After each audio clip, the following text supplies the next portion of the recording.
Bonjour, baptême du Saint-Esprit et baptême de feu. Il s'agit ici de la prédication de Jean le Baptiste et c'est la mode du matin.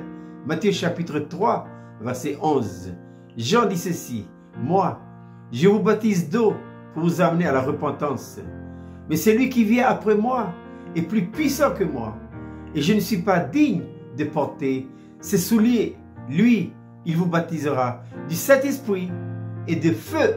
Donc ici, il s'agit bien de deux baptêmes. Il y a le baptême du Saint-Esprit et le baptême du feu. Souvenons-nous que Jésus, avant de partir, il a dit à ses disciples: restez à Jérusalem, attendez.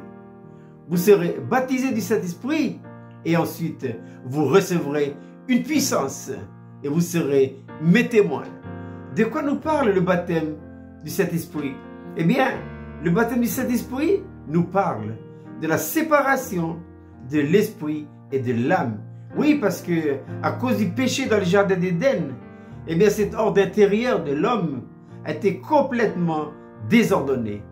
L'âme a usurpé une place qui ne doit pas lui revenir. Et l'esprit, qui est censé être le poste de commandement de gouvernement, a été rétrogradé vers la seconde place. Si bien que, même étant né de nouveau, eh bien ce schisme est toujours là. Parce que les disciples, ils sont nés de nouveau quand? Le soir de la résurrection. Mais Jésus leur dit encore: attendez, attendez, attendez à Jérusalem. Parce que vous allez recevoir le baptême du Saint-Esprit, c'est-à-dire la séparation de l'esprit et de l'âme. Et ensuite, une fois rétabli l'ordre, que vous recevrez le baptême de feu. Alors maintenant, qu'est-ce que le baptême de feu? Le baptême de feu, c'est quand le Seigneur sur le trône, par le Saint-Esprit, il va allumer la mèche, il va allumer le feu. Mais qu'est-ce que ça veut dire d'une manière spirituelle, allumer le feu? Ça veut dire qu'il va maintenant prendre les choses en main. Il va prendre les choses en main parce que intérieurement, tout a été rectifié. L'esprit a retrouvé sa juste place. L'âme est à sa place et le corps également est à sa place. Et c'est ainsi que le Saint-Esprit, depuis notre esprit, va maintenant allumer le feu. Et Jésus a dit à ses disciples: et vous serez mes témoins à Jérusalem, en Judée, en Samarie, jusqu'aux extrémités de la terre. Je répète, deux baptêmes. Le baptême de l'esprit, séparation de l'esprit et de l'âme pour remettre de l'ordre intérieur.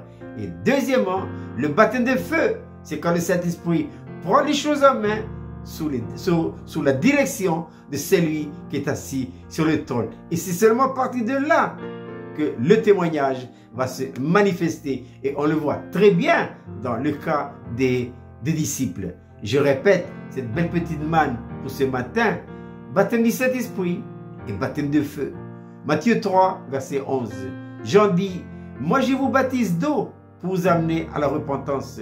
Mais celui qui vient après moi est plus puissant que moi et je ne suis pas digne de porter ses souliers. Lui, il vous baptisera du Saint-Esprit et de feu. Je vous souhaite de passer une agréable journée.